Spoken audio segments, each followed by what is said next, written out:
I'd also like to welcome my co-hosts today. So we've got Tokes, who runs the Product Tank Wellington group, and Kelsey and Chloe, who are also from the Product Tank Wellington. So we're dominated by the middle of the country today, which is fantastic. And a huge thanks, of course, to Gibson for joining us all the way from Boston this morning, or this afternoon his time. Massive thanks for joining and sharing your thoughts with the New Zealand audience. We really appreciate it. And to introduce Gib, he joined Netflix as VP of Product in 2005 and was there during their formative years.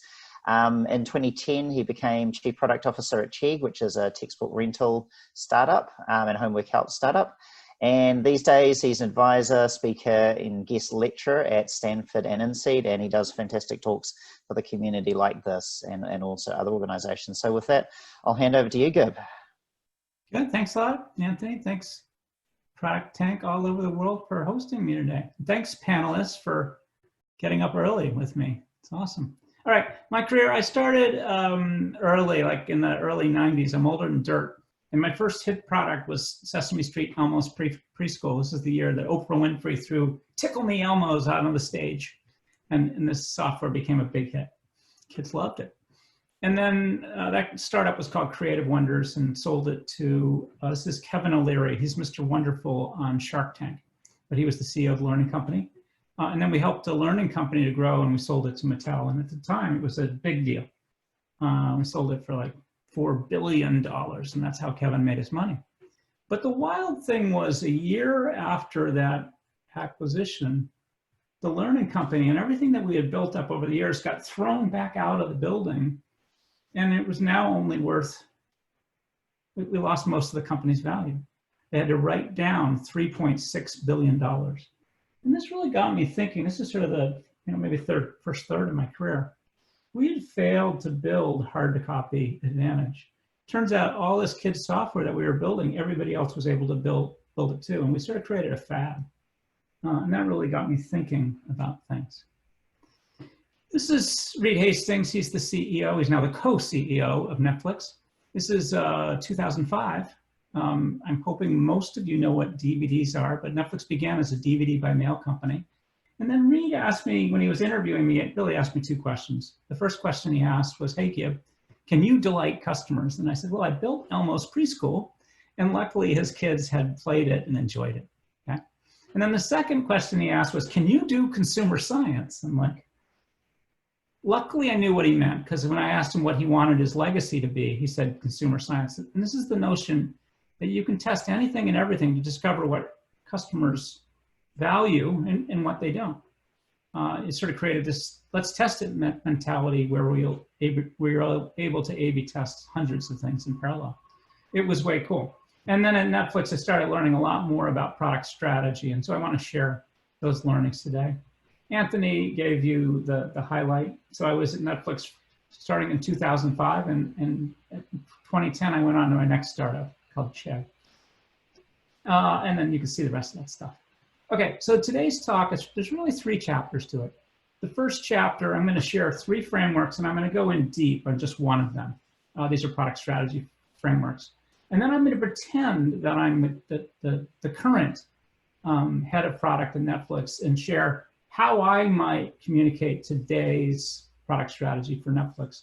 And then we're going to do 2 juicy cases, and we've already shared them with you. And really put you in the hot shot. If you were a product manager, what would you do? Would you launch these things or not? There's no right or wrong answers, but I'll reveal what happened and then the why behind it, which is really the most interesting. Everything working, Anthony? Seems to be. Regan had just dropped a note saying, can someone move that mouse cursor from the middle of the screen? But I can't actually see a mouse cursor in the middle of the screen. So maybe just I had one. That was great. There we Technology is awesome. That's fantastic. That's why I stopped. All right, so let's talk about strategy. My definition, it's a route to continuing power in a significant market. So imagine it's 400 BC and you've got jewels and tea and precious cargo, and you're trying to figure out how to get it from essentially China to London, and you're not sure if you're going to go by land or by sea and through the Mediterranean, who knows? But this is basically, imagine you're an explorer and you're pioneering. This is the Silk Road.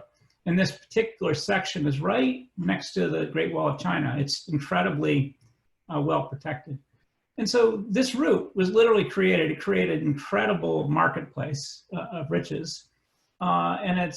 Which is to say a significant market. And this road still continues today, as does the Great Wall of China. And that's how I want you to think about strategy. And why is strategy so important to me? First, it helps me to do the hardest job, which is communicate an inspired vision of the future. And then the second is it blends discipline and chaos. So chaos is required when you're inventing the future. Okay? The invention comes out of the gray matter, out of the unknown. Strategy disciplines it a little, so you get the outcomes that are consistent with what you seek. But it doesn't squeeze the life out of it. And that's what I love about it. And really, product strategy is about forming hypotheses about how you will delight customers in these hard-to-copy margin-enhancing ways. And margin is just a fancy way of saying make money. And then as product leaders, we can do anything. We just can't do everything. So imagine you have 100 ideas and you can only do the top 10. Strategy helps facilitate the prioritization. What are the most important things we could work on? And it also helps communicate a plan. This is what we're going to do, and this is how it's going to play out over time. So the three frameworks I'm going to share with you, I'm going to do a little bit of alphabet soup, but don't worry too much because there's links at the end and some reading that'll really de-alphabetize it. The first, I call it GLEE. And those three letters stand for getting big, leading, and then expanding. It's about forming a long-term vision. The second one is prioritizing growth, engagement, and monetization. And then the third, this is the one I'm going to go further into detail, is about delighting in hard-to-copy margin-enhancing ways. And the purpose for each of these three models, the first helps to communicate a long-term product vision. The second, it facilitates cross-functional alignment across exec teams, across marketing and product and tech, sales, whatever. And then DHM is about forming these hypotheses to compete in the long term.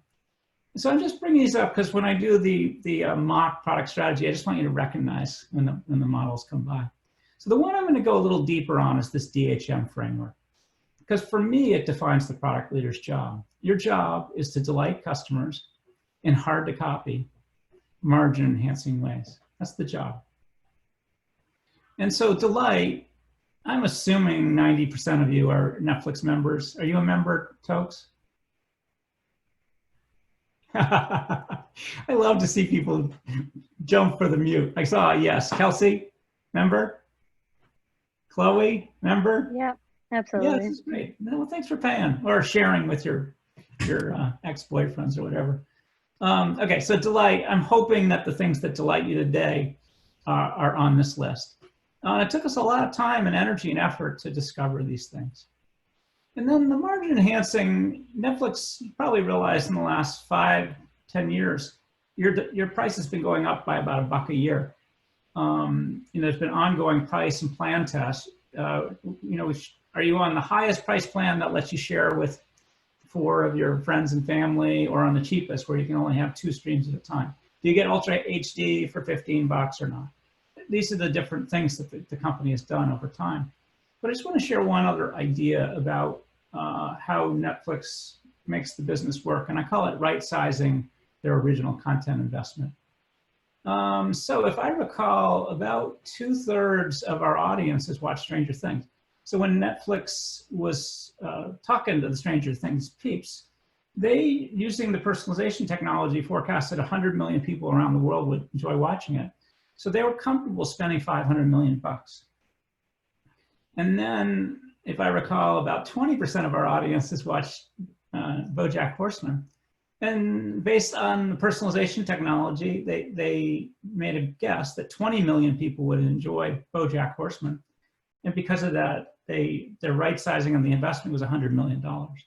And this is a very powerful way that they've learned to ensure that they can make money. They can de-risk these big checks they're paying for inherently, creative things. And it's a real secret sauce for the company today. So the thing I want you thinking about right now is what makes Netflix hard to copy. So if I gave you $500 million to start a startup to compete with Netflix, what might cause you to hesitate. So what about Netflix is hard to copy?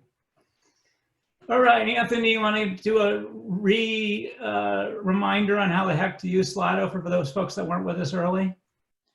Yeah, sure. So if you'd like to participate in the polls, and also if you've got questions, feel free to drop questions in as we go along. You can drop them in on the Slido. So point your phone at the cool little QR code on the top left corner of your screen right now, or if you're on a laptop, you can go to slido.com and enter the code 6767, and that will take you to the polls that you're seeing on the screen at the moment.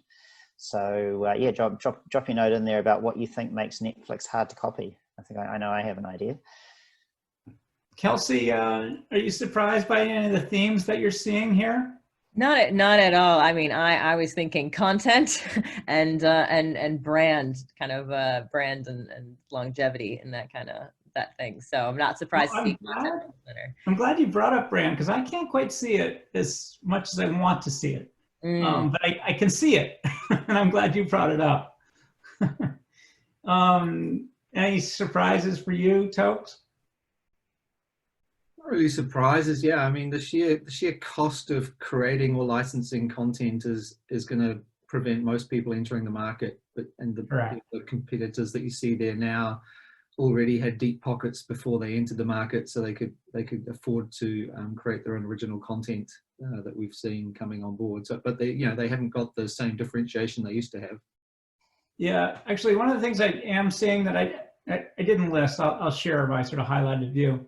I see the easy to use, which is a great debate. You know, is being easy to use hard to copy? It's hard to be easy to use, and usually something that's hard to build is also hard to copy. But I chose not to do it here. So I was really scanning and looking for 4 ideas. The one idea I didn't quite see as much as I expected is what I call network effect. But to Kelsey's point, one of the advantages that Netflix has is they've built a brand where movie enjoyment made easy. So my brand partner, Netflix, wanted to tattoo that phrase to my forearm. I chose not to. There's lots of unique technology. I saw a lot of streaming stuff. Personalization is a big deal. The network effect that Netflix managed to create, which is really hard for a punk startup, is every screen in the world today is magically pre-wired to let you watch Netflix. So there's this huge device ecosystem.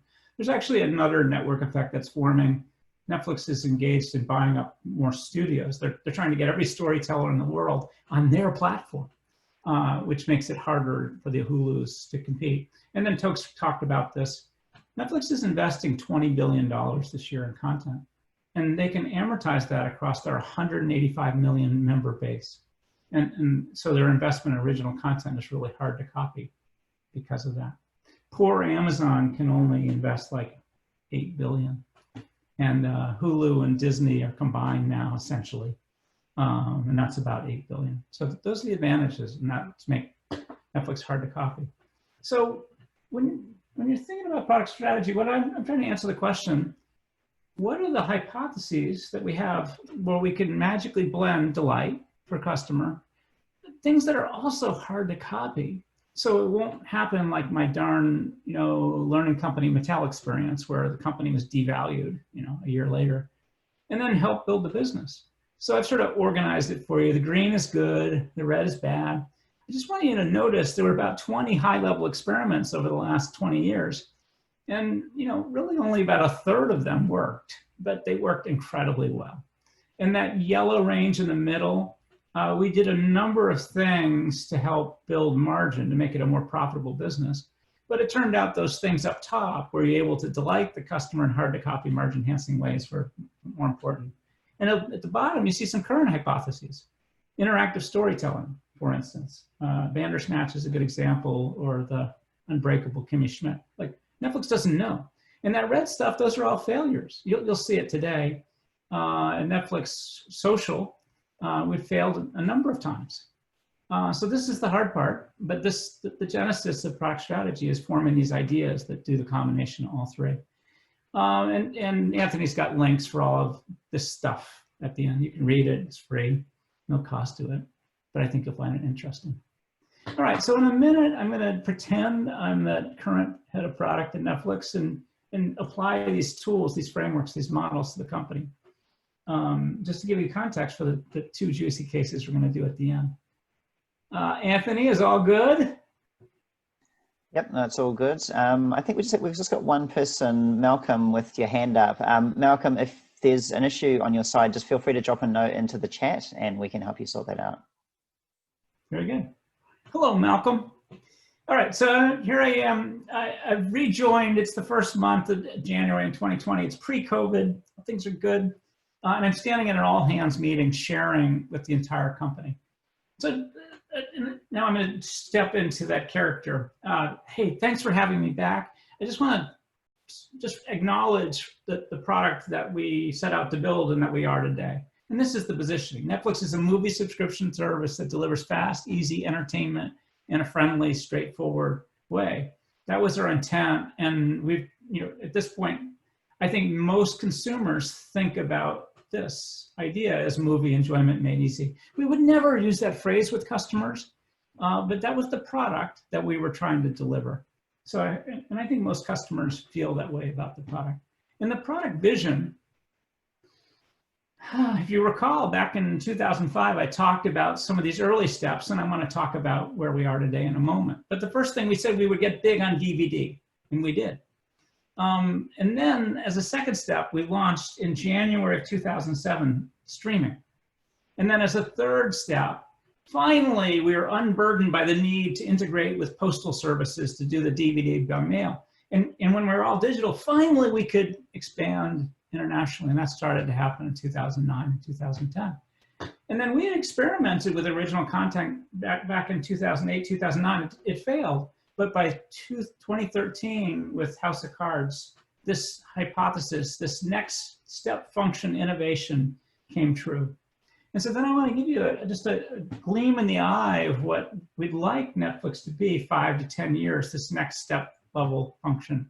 And that is, we've got some current experiments in interactive stories, because we're not really competing with other streaming companies. We're competing for people's time. And in that moment when they're deciding whether they're going to be on Instagram or using Fortnite or go to sleep, okay? And so these are some of the ideas about where we'll go in the future. Bandersnatch is the first experiment. It went well. And then some of you may have noticed that we've just launched the Unbreakable Kimmy Schmidt. And in these interactive stories, it's a choose your own adventure. You help Kimmy here decide if she's going to make out or plan a wedding. And then at the end of the day, the high level engagement metric for the entire product team is monthly retention. At startup, 10% of all members canceled every month. In 2005, 5% canceled, and today it's 2%. 2% cancel each month. One of those points is because there's no money in their account. The other one is because maybe they should be outside and not binge watching Beverly Hills Wives. Did I get it right, Chloe? The Housewives, the Real Housewives of Beverly Hills. She admitted her guilty pleasure to me early. It's the last time she admits. I spent about a month talking to the different head of finance, head of content, product, tech. Just a simple question. How will we prioritize these three things: growth, engagement, and monetization? And after some little bit of debate, we decided to put growth first, continue to grow the company at 20% member growth. Monetization second, and that's about economic efficiency for the service. We're trying to drive lifetime value even higher than its current $290. And the idea is if we can find more profit, we'll have more money to invest in even more original content. And sadly, we put engagement third, and that's really a proxy for product quality, because in part, it's really good. But just because we put it third doesn't mean we're not maniacally focused on it still. And then I just want to share some of these high-level theories and hypotheses. These product strategies on the left are the things that we expect today will delight customers in these hard-to-copy, margin-enhancing ways. And then because retention's so hard to move, we have proxy metrics for each that they're much more sensitive, and we can see if we're making progress against the idea. And then over to the right are tactics or projects against each of these strategies on the left. So look at the, the theory is a better watching experience will, in the long term, improve retention. And our proxy for that is the percentage of customers who watch at least 40 hours in a month. Today, about 60% of members watch at least 40 hours in a month. And if we can press that up to 70%, the idea is we've got a shot at improving retention from 2% canceling every month to something like only 1.8%. And this is the way that we've driven retention down, a little bit every year. And then over on the right, we're going to actually do 2 cases today of some of the ideas about how to create a better playback, a better watching experience. One is let members do what they say they want, which is to, slow things down a little bit or speed it up. And then this other very COVID friendly idea of Netflix Party, let people watch and share movies together. And here's our 4-quarter rolling roadmap. So we're in Q3 now, and then every quarter, I roll up by 4 quarters. But in Q3, we're excited, and we'll talk about this. If the results are good, and if we think it's a good idea, we'll roll out custom playback speed. And then if the results are good and we think it's a good idea, we'll roll out Netflix Party in Q4. But my point is against each of those strategies on the left, you see projects and how they are going to play out over time. And if you worked with me in the past, this isn't a commitment to exactly what we're going to do and when. That the things that we learn in this 4th quarter of Q3 are going to teach us so much about what's good and bad that the plan over time is going to shift a lot. So I just think of this as fuzzy vision. When I'm communicating to the board or the CEO, I'll say, hey, I've got a reasonable degree of confidence about the near-end stuff, but don't hold me to any of the other stuff because we're going to learn so much, via consumer science down the pipe. So with that, I'll say thank you. And then I'll come back to just being Gib. And so we're going to do 2 juicy cases. And my point here is I've given you enough context about Netflix and its product strategy. And I want to talk about and think about a couple of ideas. And then I want you to think about it through the lens of Netflix's current product strategy. And so, it's one thing to say what your product strategy is. It's another to apply it in your day-to-day job. But that's what product strategy is for. Are we good, Anthony? Yeah, good. I was just dropping a note to everyone just to remind them that if you want to have your say on the cases that are coming up, just remember to go into slido.com and enter that code 6767, and then you can, have your say. Slido's a good place to do it too. I'm the only person in the world that says cool beans, so don't ever use that phrase. Okay, so this first case, I see you, Kelsey. People in Minnesota use it, I'm sure. There you go. She's saying yes. Okay, the first case, Netflix Party. So this idea, it turns out the genesis is there's 8 engineers on Patreon who have created a Chrome extension that you can download. And you can do this today. A little bit of work, you download it, but it gives you the ability, this is Stranger Things Day, this is a shot from it. In this case, a bunch of your friends are watching Stranger Things at the same time. You're chatting with each other, you're using emoticons, whatever. You're using your cool beans emoticon, just having fun, a shared experience. And just to give you a little sense of how it works in this little proof of concept, you install Netflix Party, you decide on a video, you open it up, and then you have the tools to magically connect with each other, and then you join the party. Now you're engaged in this experience. In COVID, we're all a little tired of our biological units. We're sort of tired of our workmates. So the idea is you can connect with other folks all around the world. And if I recall, is this right, Tokes? About 80% said this was a good idea. They leaned forward to it. Yeah, absolutely. I'm sure they've already heard of the idea. Yeah. Yeah, they're all downloading the Chrome extension in the background right now, I'm sure. I know my son is. He's on there with some girlfriend from Gore. I don't know what he's doing there, but they're watching videos together. Good. That's better than other things. Yeah, right. Okay, so Netflix Social. I want to give you a little consumer insight. This is a little bit more data. So I want to give you the history of all the things that Netflix has killed. So we actually, in 2005, we started experimenting. The idea was you could connect with your friends on Netflix. You'd get great movie ideas from your friends. That would create a network effect. You wouldn't want to leave because your friends were all there. But we launched it at 1% and it grew up to 2%. And then in 2009, about 5% of our members were using it. And our theory was, if you're going to improve retention, you need something like 20% of your members using a feature in order to have a shot at improving retention. So we're very disciplined. We killed friends. We called this scraping the barnacles. I know there's plenty of nautical life in Auckland and Wellington. Another place I have explained, the barnacles are the things that attach to the bottom of the boat, and they just slow you down. And so we were very disciplined about the stuff that didn't work out. We just scraped them. And then we had launched Xbox Party Mode in 2010. Same idea and same outcome. About 5% of Xbox peeps used this feature. And it wasn't enough to improve retention, so we killed it. And then fast forward all the way to 2018.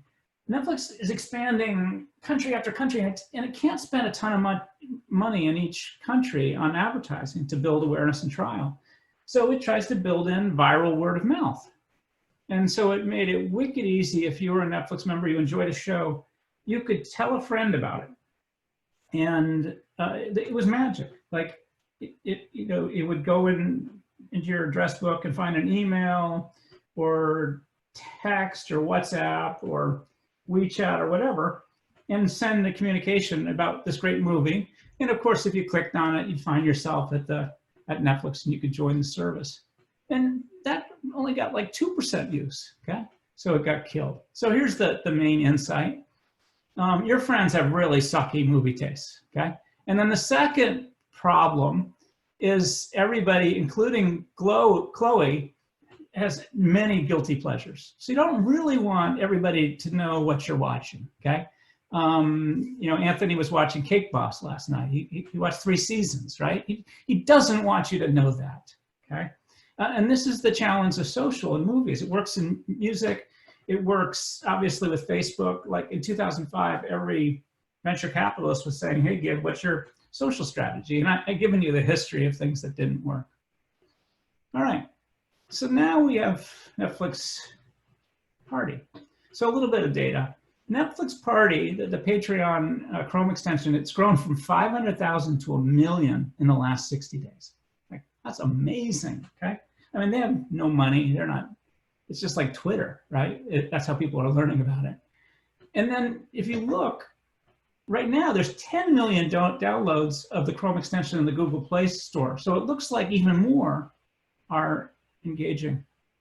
And then, this idea came from the engineers who said, hey, we can launch, something better than this. It's not going to be wonky because we can build it in. And we have these amazing application programming interfaces that makes it easy for us to execute, but also very hard for an Amazon or a Hulu or anyone else to copy. We can have it on the laptop next month, and then we'll be at all platforms by year end. So these are engineers that are wicked excited about this idea. And so the way I want you to think about, the question I want you to pose to yourself is, will this idea delight customers in hard to copy, margin enhancing ways? So I've already talked about the hard to copy, it is.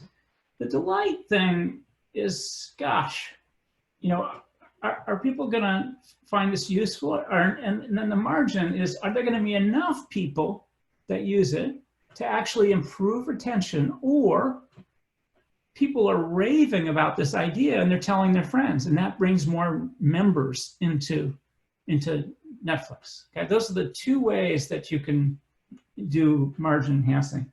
And so the last way to think about this is, should Netflix try social again? So I'm going to put it to the wisdom of crowds. If you were the product leader at Netflix today, would you launch this or not launch? And what I'm curious about is if anyone's thinking has changed. So I saw what your preliminary judgment was, your provisional decision, but I want to see what the wisdom of crowds is. now after I've given you additional data. So Tokes, were you leaning forward or leaning back before? So I'm confused, Gib. So I've never used the current Netflix party that I know is available now. Are you suggesting, do they launch something different to what they have now and make it more social? So the idea is you use the Patreon Chrome extension as it's an amazing proof of concept. It tells you exactly what to do, and you execute it within Netflix, okay? So there's no wonkiness. You don't have to download a Chrome extension, okay? So there's a little button that makes it easy for you to pick a movie with your friends and then watch it together. It's just seamless part of the experience. It's wicked easy to use, okay? Did I answer your question, Tokes? Half of it, and now now you're suggesting they do what? That they make it a downloadable app and make it more social? Is that what you're saying? Nope. I've got Netflix right here on my mobile device. Imagine that I get a little text from a pal and it says, okay, let's start watching a movie together now. Okay, it's just seamlessly integrated. I'm not suggesting that we're going to build another app. We're going to keep it wicked simple because that's what Netflix does. Remember, it's all about movie enjoyment made easy. Are you leaning back, Tokes? I'm not going to ask any more questions because I still don't understand. Okay. I don't like you're saying make it easier to get to Netflix party. Like, what's the actual? Yeah. So forgive me. The current Netflix party has been executed by these hackers outside of Netflix. Okay? Okay, right. And the idea is, okay, the engineers within Netflix are saying, let's do it right. Let's make it seamless, and let's just do it. I didn't realize that Netflix party wasn't from Netflix. That was yeah. Sorry. Well, you can see, Netflix is nicely ignoring it, right? Okay, gotcha. Now I understand. I'm on board like everyone else probably was 10 minutes ago. So no, we can keep going. Kelsey, what are you thinking about? Kelsey, are you leaning in or leaning out on this one? So I think that, yeah, I'm leaning into it now. I mean, I know that, a million is not necessarily, it's, still less than 1%, or even 10 million is not, it's not getting up to our 185 million. So we haven't crossed that 20% mark yet. But I think the context has changed.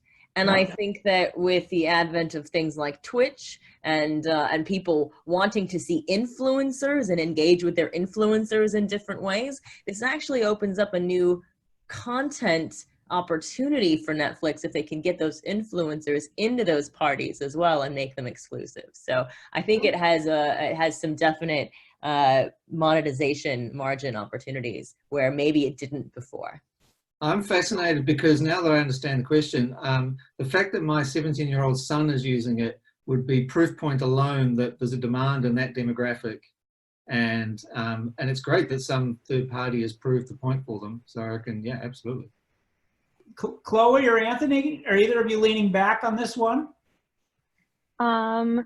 I was saying yes before, and then I flip-flopped to no again, thinking, oh, there's already a solution available, so we don't need to build it right now. But then when you say making movie enjoyment easy, and that's one of the key selling points of Netflix, that it's kind of easy to navigate, and it's the same on every device, that I was actually looking to do party like a few weeks ago and couldn't figure it out on my PlayStation. So I think that it's probably a good idea to do it now, especially because COVID times, we thought it was going to be a short period of time, but it seems like it's going to be longer and longer. So if you're in the background, what I'm fishing for right now is reasons not to do this. So if, via chat or messaging, if you can, because I can see there's 26% out there that are saying no. So I just want to get a little insight. Are you a yes or a no on this one, Anthony? Well, I was actually skimming the chat, so we've got one person who said, I don't like comments during the movie, so that, they're thinking about that focus kind of experience. Yeah. So that's a no for Giselle. The interesting comment here from David James, who's one of the Auckland organizing team. He says, was it really done by hackers, or was it Netflix under a false name to avoid risk on the brand? I thought that was this interesting comment. That's a good speculation, but I'll say Netflix, honestly, it was like, it's just pretending it doesn't know about it. They don't want to be the big bad wolf and say, hey, you can't use the Netflix brand. Okay, good. So here's the question. Would you, if you were the product leader at Netflix, would you launch or not launch? And again, there's no right or wrong answer, but I have a very strong bias here, which is to not launch. And so I'm just going to share with you my thinking of why not. So the main thing is we are all freaks. Today we're gathered using Google Slides and Slido and Zoom. And I loved your comment, Tokes, about your 17-year-old son. At the end of the day, your 17-year-old son and the 76% of us, we're not normal people. And this is why I would, always, always, always do research, focus groups, qualitative usability outside the San Francisco Bay Area. Okay, I would do it in Providence, Rhode Island, or Memphis, Tennessee. And I am convinced that there are Silicon Valley freaks all over Auckland and Silicon Valley freaks all over Wellington. We're not normal people. So that the idea that we love it doesn't necessarily mean it's a great idea. And so one of the things about Netflix, if you're trying to create a simple service, you got to say no to a lot. And so this was always my life, like saying, okay, why is that on strategy, or why do you believe that's a great idea? And if folks couldn't articulate it, they would sort of go away and say, never mind. Sometimes they would actually advocate a new strategy that I hadn't thought about. I'm like, no, that's really interesting. And we'd get to that a little bit later. My belief is that it's still going to be a 5%er, that only 5% of normal people are going to use it. And if you don't have enough delight, then you don't have the capability to build up the hard to copy advantage or build the margin. So if it's only 5%, you really don't have a shot at improving retention. And the 5% of folks that rave about it are probably not going to build enough new members, to come into the service to take up for all this sort of cognitive dissonance and the complexity of this stuff. Actually, Tokes, I appreciate your questions, because I was thinking about, okay, what would the design be? It's actually very hard to execute simply. And I'll tell you why in a second. Netflix is all about movie enjoyment made easy. So, in my house, the reason Netflix exists is we would use Blockbuster. I would go to Blockbuster. I would rent a movie. I would bring it home, and all my family would say, Dad, we already watched that movie. Okay. It's hard to find a movie that you all want to share together and at the same time, right? And of course, in that Blockbuster example, I'd forget to return it, and then I'd owe $40 in rental fees. I mean, that created the opportunity for Netflix.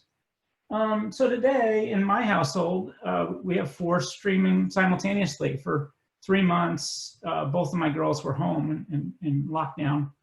And we were often, my wife and I were in the living room watching one movie, and Kelsey was in her bedroom watching another, and Brittany was in another. That's why you have 4 simultaneous streams for the highest level service. So, and by the way, Netflix would test this. It would put it out in A/B test, but they would probably see what I said. Only 5% of the members would use it. And so they would choose, in fact, in this case, my belief is they wouldn't bother to test it, okay? Because of all of that consumer insight built up over the years. Okay, I've got another juicy one for you. So the question is, should Netflix enable customers to slow down and speed up their movies just a little bit? Stranger Things motif, but here's the idea. You can set things so you can watch it a little bit faster, a little bit slower. That's the simple idea. And this is coming from a couple of places. This is one of the most common requested features of Netflix. And it's been pioneered by YouTube and podcasts. So Chloe, you use this kind of stuff, correct? Yep. What do you use it for? It's more about speeding up like 2.5 hour long conversations on podcasts and audiobooks and stuff like that. Yeah, for sure. And so folks are used to it on YouTube, either slowing it down or speeding it up. If you're in, English as a second language, you might slow it down a little bit. Or if you're watching, Beverly Hills Housewives, it gets a little boring. It just runs through it. You don't have enough time on the train or the plane from Wellington to Auckland, the 45-minute flight, because your episode's actually 55 minutes. So you can watch it a little faster. It's magical technology. It doesn't make it higher pitch. It just sort of speeds up the explosion scenes. Although I doubt there are explosion scenes in Beverly Hills Housewives, but maybe. So I'm just going to put it out there. Do you guys all think this is a good enough idea to test? I guess I'll ask this of the panelists. You want to give me thumbs up or thumbs down? Let's just put it in test and see what happens. Yes, Anthony? Yes, Tokes? Yeah. Okay. Oh boy, this is good. Okay. Chloe and Kelsey were thumbs down. Thumbs. What are you worried about, Kelsey? I think morally they shouldn't do it because the fishbowl attention span society that we're creating is abhorrent, and I think morally they should not do it. But I think there's enough demand for it that we idiot humans will want to do it. That's what I'm saying. What are you thinking, Kelsey? I'm thinking that you're going to lose content creators if you let someone speed through a Scorsese movie. Yeah, so Kelsey, they're going to drop out, and that's too risky. No. Kelsey, we're just going to test it, and we're only going to test it with using Netflix original content that we own, and we're only going to do it in a small. The Irishman, like, you know, I think it's way too risky for the type of content that Netflix makes. It's not that, like, you've got some podcasts and some talk shows on there, but no, I would never use it. Not for Netflix. Okay. Well, Kelsey's already brought up the concerns, and she's already brought up the biggest thing. So Netflix did test it. They were curious, and they put it out in a small market called New Zealand on mobile devices. And did the studios notice? Of course they did. Kelsey, do you want to do a dramatic reading of Judd Apatow's quote for us? Netflix, don't make me call every director and show creator on earth to fight you. I will win. Okay, Tokes, are you ready for the next one?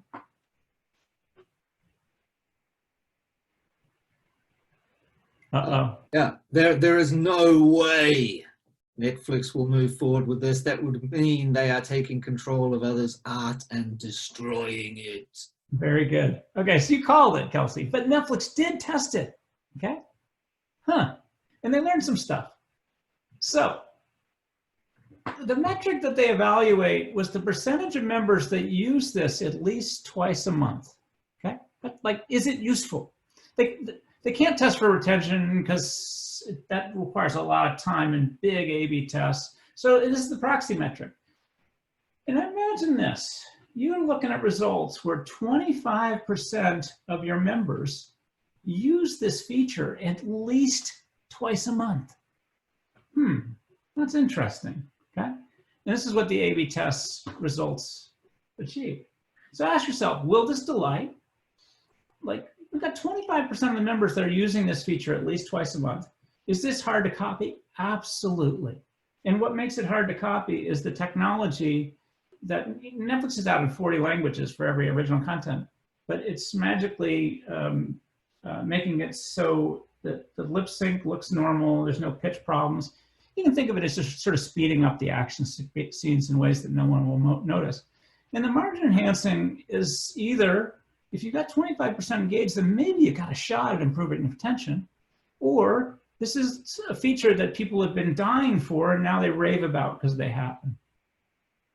Question.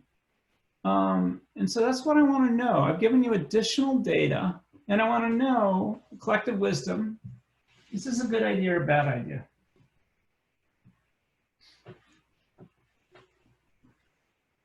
I feel like we've changed some hearts and minds. I think Kelsey and Tokes did it with their dramatic reading from the studios. Which way are you going now, Anthony? I'm still going yes, actually, just in that delight of being able to just get that content in before I land on the plane or before I finish the bus ride. Not anybody's flying these days anyway, but you know. Yeah. I'm holding my moral high ground and saying no, because I think that we should be encouraging people to savor every moment of life, not run through it. And Kelsey, are you still advocating don't do this because the studios will hate you and they're part of your ecosystem? Yeah, I said the only way, I was muted. The only way you can make it work is if you make it the content creators discretion. So it's an optional thing, but yeah, otherwise, no, too risky. I'm still saying no as well. Yeah. Good. Okay, well, we've changed hearts and minds, okay? Any chatter out there, Anthony, we should know about? There's quite a mix. We're getting people saying that there was somebody who said that if Netflix doesn't do it, then another one of the other providers out there might do, and that would attract viewers away, which is an interesting perspective. Yeah, absolutely. Yeah, that's cool. Okay, so again, no right or wrong answer. Okay, and actually, I will tell you the outcome. I didn't know the outcome until just this week, so it's interesting. It was interesting before too. So. Netflix just launched this. Okay, it's on Android right now, and we're having to wait. You know, if we're on an iPhone. So it's happened. Okay, Netflix is letting people watch things faster or slower with new playback speed control. And so this is what I want you thinking about, and I'll give you a little bit of the reasons why. So this is what customer obsession is all about. Okay. So if you find something that delights your customer, 25% of members engaged in this, that's like a wow these days, okay? And you're leaning forward to delight them. And then I think in this case, you can delight your customers in these hard to copy margin enhancing ways, okay? And then recognize this decision is made by the product team at Netflix. It's not made by the content team. And the content team, they're the ones with the relationships with the studios. And this idea is, at Netflix, you're tightly aligned and loosely coupled. So everybody understands the strategy, but you don't have to check in with every function on every decision, because that's what slows down decision making. And so there's the product team. Their job is to delight customers in hard to copy margin enhancing ways, and they lean forward and they do this. Now, they did do some stuff for the studios. They actually did some additional work. They actually, did some survey work to see if people thought it was making their movie experience worse. And it turned out there was a very tiny subset that the product leaders talked about with the industry. And that tiny subset are people that are either blind or deaf, that were huge advocates of this feature. And a little bit to Toke's point of in that case, it was an opposite outcome, but there's a moral high ground there for helping I'm sure it's less than 1% of folks that are hard of hearing or blind. But in defending this idea and rolling out, they highlighted that idea. And this is about creative destruction, which is that the format of storytelling has changed a lot. There was black and white animation, no sound. Then they added sound. The creative community was up in arms. Then they went to color, up in arms. Then they had movies without sound. And then they had talkies, everybody's up in arms. And then Pixar came along and went from traditional cell animation to 3D, and people were up in arms. And this is a cycle that's perpetuating itself. Now, Netflix is spending $20 billion a year on content. So I think the studios still care enough about Netflix. You'll see them signing deals. And frankly, most of what Netflix does with storytellers love them because it's all about freedom. How long should an episode be? As long as you like. Do I have to put ads in every 7 minutes? No. They really give a ton of freedom to the storytelling community. All right, so I just want to bring it home with a couple of ideas. So I've shown an image of a woman that, imagine she's an explorer, trying to find the road from China to London via sea, okay? The strategy is this discovery and exploration. It's about finding this route to continuing power in a significant market. And strategies are these hypotheses about how you'll delight customers in hard to copy, margin enhancing ways. And these frameworks enable you to combine the discipline with the chaos. And it is chaotic. Inventing the future is messy and dirty. But at the end of the day, the intent is to help us as product leaders to communicate an inspired vision of the future. And this is what I love strategy. So one juicy quote: if you want to build a ship, don't drum up the people to gather wood, divide the work, and give orders. Teach them to yearn for the vast and endless sea. And this is from Antoine de Saint-Exupéry, Le Petit Prince, with my very bad high school French and American accent. So then I'll say thank you. If you know me, there's just one more thing that I'd like to do, so don't leave. Sometimes I feel like I'm a street performer, sort of doing my thing, doing my best to breathe fire. And this is that awkward moment where I'm passing the hat, but I'm not asking for money. I'd love you to give me some feedback. So right now you can hold up your phone again as though you're taking a photo, and it'll pop up a SurveyMonkey survey, and it's from 0 to 10. 0 sucks, 10 is great. Choose any number you like. This will be my 539th survey. The survey, it's just amazingly helpful. And then it asks 2 questions: what was good, and what's one thing that could be better? And this has been just amazingly helpful to me. At the same moment, Anthony's dropping links like crazy into the Zoom chat function. There's a link for this. There's a link for the PDF of the file. This is the same QR code as before. But so all the stuff that we talked about earlier is accessible to you. So you got it. Anyways, thanks in advance for your feedback. It's been just amazingly, incredibly helpful. And so this is my, I was picking on you today, Chloe, with, this is my guilty pleasure. This is Tiger King. And with that, I'm going to stop sharing so I can see y'all. Thanks a ton, Chloe and Kelsey and Tokes and Anthony, for playing today. And I'm happy to answer questions. Well, thanks very much, Tokes. Virtual claps in the chat. I've yet to figure out a good way of doing audience applause in a virtual setting. So I've been typing in the audio for myself. It makes me feel much better.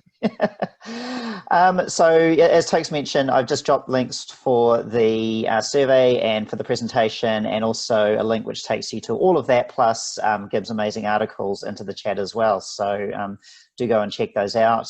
We'll make a recording available after the event as well when I get around to editing it, probably later tonight. So let's move to the questions. If you'd like to put a question in and you haven't already, please go to slido.com and enter code 6767. We've got a bunch there already. So I might kick off with the top one. And this is an interesting one for you, Gib. So you've talked a lot about like the consumer facing sort of features, but the question is in behind that, how does Netflix or yourself and other organizations balance those behind the scenes things? So the technical debt, the scalability, which is presumably something massive for Netflix, and that customer facing product feature work. Yeah. So I guess my answer, so first of all, I've always had amazing technology partners, and my teams will work with the technology partners that are focused on the things that customer can see. And I didn't worry as much about the things that they can't see, except to say they're incredibly important. So you can think about all the encryption recipes. You know, how do you encrypt a movie so that it plays on zillions of devices with different bandwidths? I mean, it's magic. You know, I would nicely communicate how important it was that stuff doesn't break. And you know, when you click, the movie starts rolling. I had tons of data. It was usually from survey data, essentially. How was your movie watching experience? And then I just dealt with reality. I mean, to your point, all that technical debt, et cetera, it was probably, you know, the behind the scenes infrastructure is probably 40% of what the large technology team focused on. So I just worked with my technology partners that were focused on, you know, the experience that folks could see. Now I'm technically light, and my skill is about, you know, discovering the stuff that works well for consumers. So I just sort of set it up so I didn't have to worry as much about all that heavy lifting. So I'm just telling you how I did it, and it's a good question to ask. It would be great to find a technically strong product leader like me, and whether their answer would be different. Have great engineering partners, I think, is the short answer. That really understand all this and the balancing act implied. I've got another really great question, and it is, how do you keep the product roadmap front of mind for the rest of the business? Or rather, some of the things you talked about today, what are those pieces of the product roadmap that you need to keep front and center? And, you know, people can only remember so many things. What are the most important things that you want to communicate to your company? Yeah, so Anthony, actually, I just launched my 13th article today on that product strategy series, but one of them is on the roadmap. So I actually look at a roadmap as a storytelling device, okay? So my first answer is I try to keep it really simple. It doesn't have to include everything. To Anthony's earlier question, I didn't detail all the non-customer facing stuff, okay? I was much more focused on the stuff that needed cross-functional alignment. And so in my roadmap was a storytelling device. Everybody understood the strategies. They understood how important data was to me in those proxy metrics. And then I was trying to give them a sense of how it would play out over time. So I really didn't look at it as a tool for accuracy. I looked at it for a tool for communicating a vision of the future. Okay? But I wrote an article on this in that 13 essay series, and I'm confident you'll find it helpful. And it's free. Thank you. That's a great question. I have a question from somebody here as well. How important are clear product ownership, management roles, and responsibilities for the success of a team or company? So very important. Somebody pointed this out to me. They said, "Gib, you've always organized things the same way," and I'm like, "Okay, tell me how." And he said, "You've always had one product leader on each of your high-level strategies," which was true. So I had a person that was maniacally focused on personalization. I had a person that was maniacally focused on social. But it didn't work, right? But those rows that you saw in the roadmap, at a high level, I had a product leader who was focused on each of those high-level theories and hypotheses. And I found it super helpful. The other thing I loved organizationally is every product leader who worked for me, think about it, at some point I had like 12 director level product leaders, each with their own swim lane, I call it. They had a proxy metric. So I don't know, Brent Avery is from Auckland. I think he lives in Auckland, maybe he's out there, but he was the director of product leadership who launched streaming, and his metric was percentage of members that watch at least 15 minutes in a month. This is when we launched it. And the metric was 5% when he launched it. So 5% of our members watched at least 15 minutes in a month. By the end of the first year, it was at 20%. Now that metric is like 95%. But I loved it because he knew exactly what his job was and what he needed to do to be successful. So those are some of the ideas behind how I think about organizing teams and people. Hey, Anthony, I just want to give people license right now because it's 9:01 in both Auckland and Wellington. It's okay to go to work right now, okay? But I'm happy to hang out afterwards. So I just want to give people the license to stop Zoom. But I'm also nicely indicating I'm happy to hang out for 15 minutes more and answer questions. I see Thomas Marshall saying he'd rather stay here. So I appreciate that, Thomas. You and I will be here for hours, I'm sure. Panelists, are you good? Do you want to hang out or I can hang out. So Yeah. Okay, great. Yeah. Let's keep doing it. Yep. And there's a good question. Thomas, actually, because I noticed a comment Thomas put in there, and it's something I've been thinking about a lot today. We didn't cover it today in much detail around the fact that strategy is not just a word in a table, right? Like personalization is not the strategy, and whether you had some thoughts around how strategy was articulated, the stories behind it, the hypotheses, theories, like what, maybe pick one of those in the early days when you were there, what was the strategy around personalization or any of those headings? Great. Yeah, let's do it. So, and again, this is all written in my 13-part essay.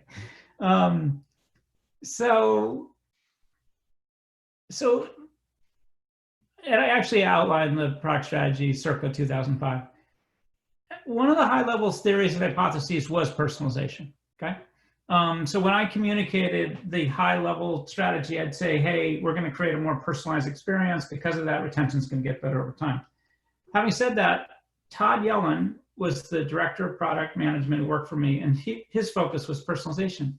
He articulated his product strategy. So all of the stuff that I did, he did for his one swim lane. He would say, this is my high-level metric. These are my strategies. I'll tell you what they were in a second. And these are some of my proxy metrics. So I'll give you a sort of a high-level view of how personalization worked or what our strategy was. The idea is we're going to connect a lot of data about people. In the early days, it was rating. A lot of data about the content of movies, okay? And then we're going to magically connect the two via different algorithms and different presentation layer tactics. And that, at the highest level, that was the strategy. And then we had lots of theories and lots of projects to do it. So for instance, the big dog in the early days was collaborative filtering. That was the key algorithm for connecting people with movies that they love. And that says, Tokes, you liked Batman and you liked Ozark, and Anthony, you liked Batman and you liked Ozark. What's one other movie that you like, Toke? Oh, I watched the 2019 Terminator last night. So collaborative filtering says because you like that, Toke, then Anthony will like it too. That's really just how collaborative filtering works. Now imagine the math with 185 million members today. So that was a tactic, you know, to do collaborative filtering. It worked. We had another algorithm. It was called category interest. That worked. We had a lot of other algorithms that failed. Okay. But was the strategy that these are all things you did? But was the strategy that you believed if you made that you believed if you surfaced content that people were more likely to like, they were more likely to watch it, and therefore that you would retain them better? Or did you have a strategy of personalization that was, we want to enable people to find stuff that they wouldn't normally find, so we actually want to broaden their appeal? Like, what was the strategy? Well, it was what you first said, okay? The hypothesis was that a more personalized experience where people could enjoy the stuff that where we made it easy for them to find movies that they'll love would improve retention. That's true. I mean, that's been demonstrated as true. So that was our hypothesis. I mean, we had another one. Our hypothesis was that if you got great movie ideas from your friends, you would retain better, okay? And that is a false hypothesis. And it took us about 5 years to prove the personalization was positive, and it actually took us about 5 years to prove that the friends and social hypothesis was a failure, right? This is hard work. Anyways, but my whole point is everything that I did for you today is at a high level. If you're a product leader and you own a swim lane, you can do all the same work that I did, you know, for your swim lane. And I actually wrote up what Todd's product strategy was for personalization in that 13-part essay. I sound like I'm selling a book. I don't have a book. Okay, what do you got? Maybe. I have a question around you talking about people, product owners owning swim lanes and having that responsibility to build out their strategies as well. We have a question here around being able to keep these strategies at the front of mind of the business so that there's not interference, say, from CEOs or other leaders that want this because one of their, maybe a salesperson, they have one big customer that wants this, so therefore it's important and it has to go in. Totally. Okay. I'm going to answer the question in a consumer context, and then I'm going to answer it in a B2B or enterprise. But by the way, everything I write about is because everybody asks about it, okay? So the tool that I created at Netflix was called a quarterly product strategy, and that was the day-long thing where I re-articulated the high-level strategy, and each of these swim lane owners did the same. And then those last two cases that we did, we would have cases like that, like for hours, right? They were like, these are hard. And you always have the strategy in the backdrop, just the way that we spent the last 15 minutes together, okay? And that's what a quarterly product strategy was. And yes, the CEO was there, okay? And yes, I invited the head of marketing. I actually didn't invite the head of content, okay? Because we were tightly aligned and only loosely coupled. Enterprise and B2B is a little harder. So sometimes, you know, I will encourage people to bring those sales or those key customers into the conversation as well, okay? But everything I wrote about is in the context of consumer. I've been working on something that's sort of describes the key differences between consumer and enterprise, and I haven't done it yet. And if there are folks that are out there interested, and I've been tweeting about it. Tweeting is the way that I start sort of forming the general ideas, and it's me inviting enterprise and B2B folks to, start helping me, debating me. But you'll find some tweet storms about this stuff. And it's hard, okay? So, that high level alignment is hard. Being able to say no is really, really hard. And that's why I did these quarterly product strategy meetings, and they still exist, which is pretty cool. I just dropped a link to the quarterly strategy article as well. Okay, into the chat if anyone would like to go check that out. Thank you. There's at least grabbing stuff from links from screens and whatnot. There was a question here which I was really interested in from Jen, and I know we had two Jens on, so I'm not quite sure which one that was.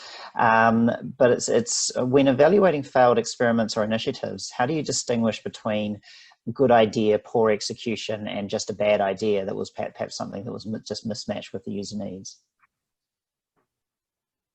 Yeah, it's hard. I'm trying to think of a great idea. Okay, here's my bias.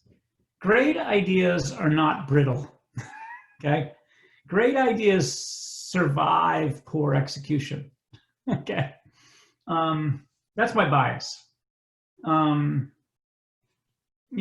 Gosh, our friends and social effort, we poured our heart into it. The execution was amazing. It was not a great idea, okay?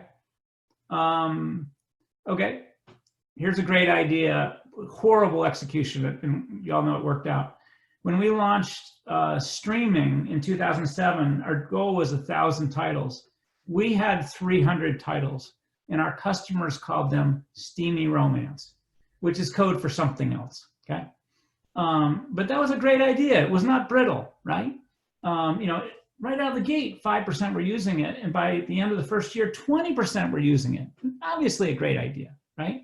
And by the way, a very different environment then. We couldn't call it streaming because most customers thought that was streamlining, and that sounded bad.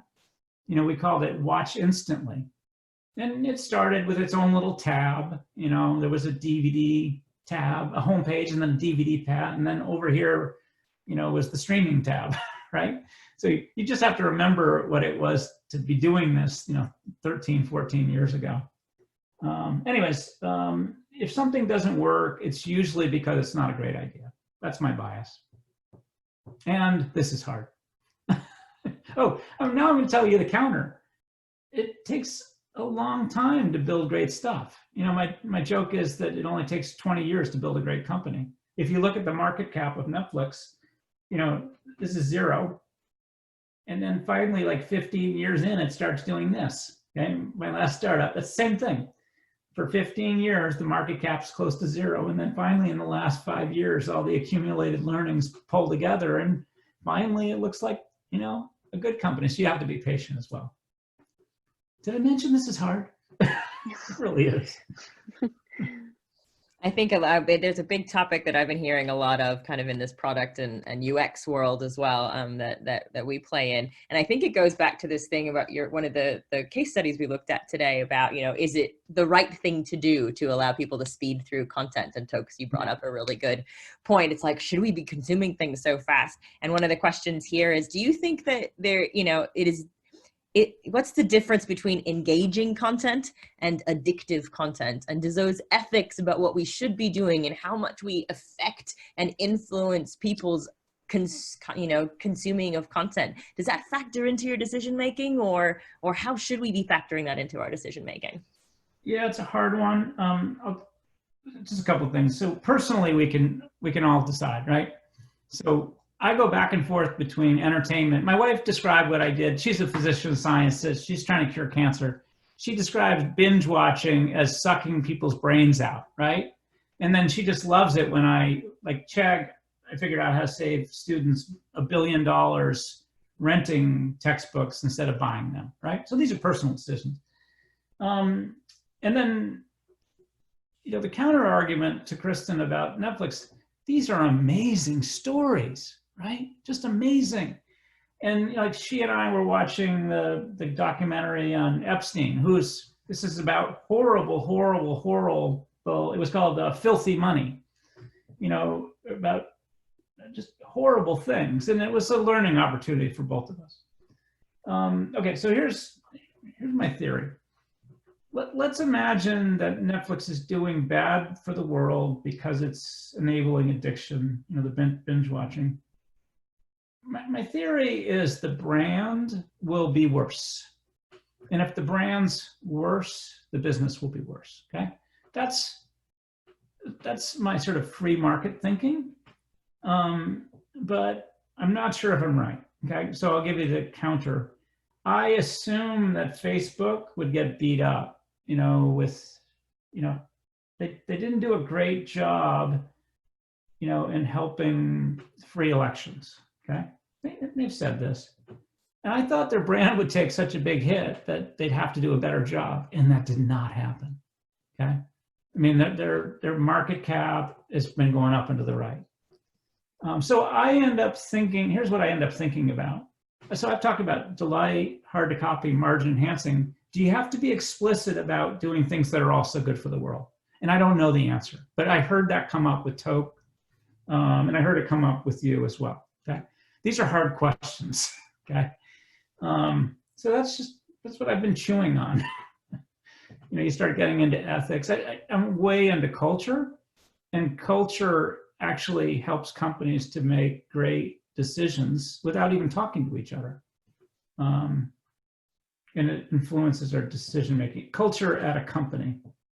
Anyways, it's a great question. There's no easy answer, and it's worth thinking about. And it's important. And I nicely ignored, you know, a few of the issues that came up today, but they are important. Did I mention this is hard? Very. When you're talking about company culture there was a question from somebody earlier that talked about that. What makes the team dynamic great when working on a successful product? I'm not sure if that's easy to here's my little thing on culture. So today we use some consumer science to help make decisions, right? You know, I gave you some A/B tests. Today we let strategy inform decisions. That's great. Those are both super important. There's a third thing, which is culture. Let's see if I can, I'll just give you a little, for instance, Netflix, turns out that the highest price plan lets you have 4 streams simultaneously, okay? And those 4 streams don't always get used by your little family. You know, you like when I was in Brazil, a person's ex-girlfriend's father and son-in-law were part of the same plan, right? So some people will call this cheating and stealing. Netflix doesn't think that way because they're all about sort of freedom and responsibility. And they don't like rules. And they couldn't think of a rule to handle multiple streams. And it turned out it was good for their business. So they just said, let's just give the people what they want. Okay, it was values-based because they don't believe in rules. They believe in freedom and responsibility. That's an instance where culture affected the decision-making. And I think in there in a good way. Yeah. Let's see, I did a talk on culture. It's, Anthony will find the link for it. But it's really, really interesting. How do you know? Generally, companies will articulate these high mining values, and they'll put a plastic mounting. It's on the wall. It's usually near the water cooler, and that's fine and good. The great ones are very, very specific about what they mean by each of these words. You know, what do they mean by inclusion, for instance? What do they mean by courage? And Netflix is a great example on both of those values. They're very precise in what they mean. It's unbelievable. Amazon does a great job of this. And so with the great teams, you can, they're thinking about decisions through the lens of all these values that they all understand. And the cool thing that I love about culture is people make great decisions without talking to each other, okay? That's amazing, without rules, without process. And rules and process are horrible for the creative process, okay? So if you have a really strong culture, people can make great decisions about people, product, and the business without even talking to each other, which is why I find, culture, it's like, it only takes 20 years to figure that out, right? But it's wicked important. And this is why I end up talking about it. At the end of the day, I talk about strategy. culture and this notion of consumer science. And there's really, really interesting things that happen in the intersection of those three things. Did you find the link, Anthony? Yep, it's dropped in there, and also there's some great content from Netflix as well. The Netflix culture deck gets cited constantly. You know, if you're looking at culture in your organization, then you know you should read that. But obviously read that and watch Gibbs' video as well. Or read it and just understand, like, the definition of courage has been evolving for 20 years. Inclusion was added probably 2016, essentially in the Me Too area. Actually, here's a great one. House of Cards, guess how long it took to make the decision to kill House of Cards when Kevin Spacey was implicated in sexual harassment of a young boy? How long did it take to make that decision? No idea. Less than a week? It seemed quite quick from what I saw. 20 minutes. Wow. Whoa. How does an organization make a 20-minute decision, right? It was one person, okay? The person who signed it made a decision to kill the deal. And and it was values-based, right? You know, essentially, if you look at the inclusion definition. The other thing is Netflix had role-played all of this. So the Me Too, there were lots of issues. What would we do if the lead actor was implicated? What would we do if the producer was implicated? What would we do if the distributor was implicated? And so they had role-played all this, but it really helped them to sharpen their thinking about what did they mean by each of these values, okay? So that's an incredible... So are you saying that they had already thought about what if this happened, so they had a plan already? Okay. Yes. Yeah, we did lots of role playing at Netflix. What would you do if an employee took 10 reams of paper from the copy machine for their home office? Okay. Would you do nothing? Would you reprimand them, or would you fire them for stealing? Okay, that's a case. That one at Netflix, our conclusion was do nothing, because the person was just trying to be more productive in their home office. What would you do if somebody took 3 cases of soda for their child's birthday party that weekend? That's a harder one. That's a case, right? But we would debate these, including the more meaty ones, like what would you do if the lead actor was implicated in sexual harassment? Anyways. So it's less of a fighting fires situation and more of a, all right, let's execute the plan. That's right. But the interesting thing is there's no rule. Yeah. There's not a rule that says if the lead actor is implicated, we'll kill the deal. Yeah. It's an individual person making a decision based on, what they think the right thing to do is based on this description of values. I'm so terrible. So did that not come directly from CEO or level? It came from somebody who had the power to make a decision. Totally. Yeah. Reed Hastings' book is coming out soon, but I've seen some little stuff he's tweeting. The reason I know it was a 20-minute decision because I asked Reed, how long did it take? He said 20 minutes. I said, oh, and that's when he said, yeah, we had role played it. I think Sydney Hudson had signed the deal, and she was the one who decided to kill it. Pretty good.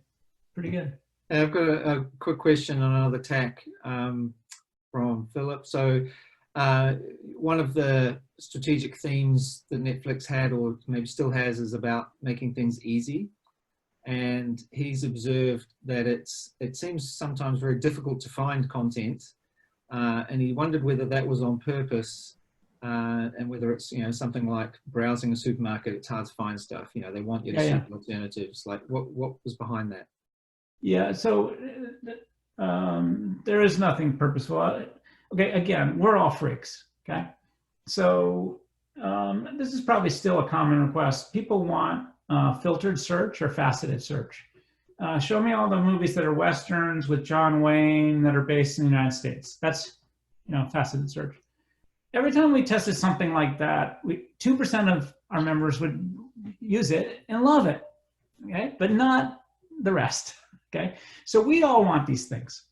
But if you keep doing these things, you get exactly the opposite of simple and easy. You've got a site that's littered with all these options, if you will. Okay, so for instance, Kelsey, she said, gosh, let's do the custom playback speed, but we'll let it be the publisher's choice. Okay, that's a fine idea. However, now you've got Netflix customers. How do they know if they can, like, they get used to speeding up a little bit and all of a sudden it's not working on this particular title? Like, what, this is something broken, right? And this is the reason that, you know, we were very careful not to get engaged in these little one-offs or edge cases or whatever else, because it actually creates the opposite of a simple experience. Okay. Anyways, I feel your pain too, but if you're trying to create a simple product, you can't do a lot of stuff that only 5% of your members engage in. I mean, one common thing from the freaks, we're all freaks, they all complain about the autoplay of the movies with sound. And I haven't been able to get any information from Netflix, but I'm like, Netflix is doing it because it's helpful. They're not doing it to annoy you. I know there's 5% that are annoyed. Anyways, so this is the hard part about building a product that's now used by nearly 200 million people in the world. You know, way cool, really interesting. I think that's sorry. I was going to say, I think we're starting to, numbers are starting to drop off. So I think people got to go get their alarm back, right? Yeah. Yeah. Second coffee in the morning.